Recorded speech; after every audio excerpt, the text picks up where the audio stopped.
아주경제 조감 브리핑입니다. 먼저 어제 증시 상황 살펴보겠습니다. 코스피, 코스닥 모두 상승했습니다. 특히 코스피는 15일 만에 2300선을 회복했습니다. 어제 문우신 미국 재무장관과 류허 중국 부총리가 협상을 모색한다는 소식이 전해졌는데요. 이런 무역 분쟁 완화 소식과 함께 외국인 매수세가 긍정적으로 작용했습니다. 주요 뉴스 말씀드리겠습니다. 더워도 너무 덥습니다. 우리나라 낮 기온이 111년 관측사상 역대 최고치를 기록했습니다. 강원도 홍천에서는 지난 1일 수은주가 41.0도까지 치솟았습니다. 서울도 한때 최고 기온이 39.6도까지 올랐습니다. 덥다는 아프리카나 중동보다 높은 기온이었습니다. 과거 가장 최고 기온은 1942년 8월 1일 대구에서 기록한 섭씨 40.0도씨였습니다.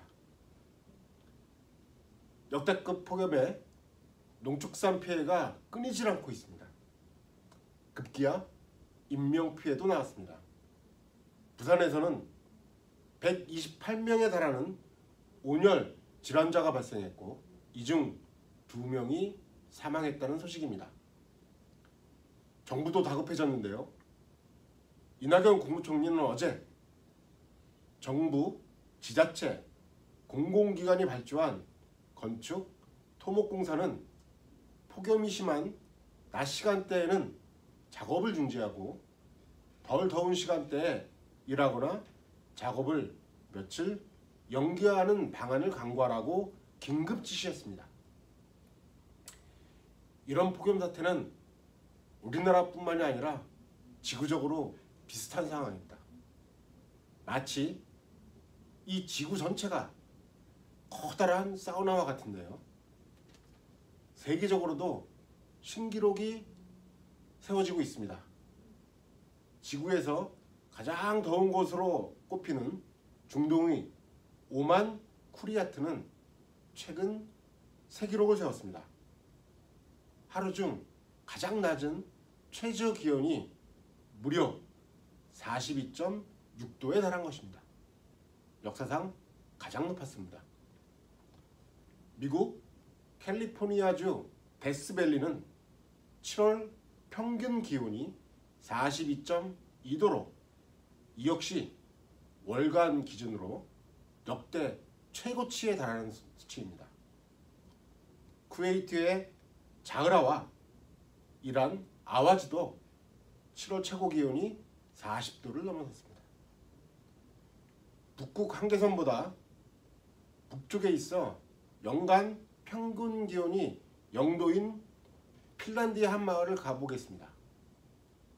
이 마을은 지난달 한때 30도를 웃돌았습니다.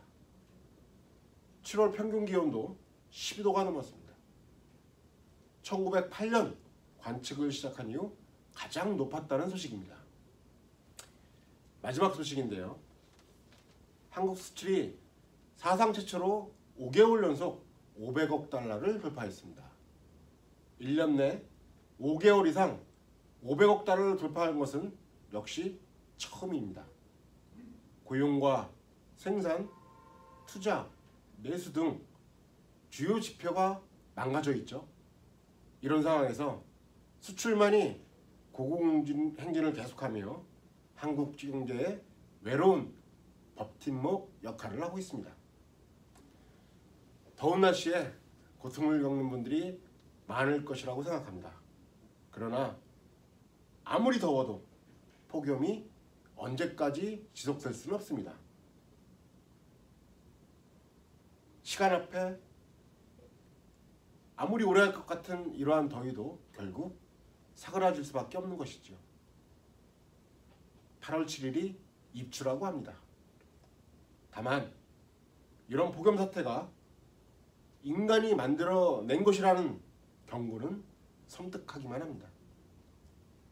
온실가스 배출량을 줄이지 않는 한 이런 폭염뿐만이 아니라 폭우, 한파 등 이상기후가 일상화될 수 있다는 경고입니다. 깊이 되새겨 봐야 할 것 같습니다. 아주경제 조간브리핑입니다.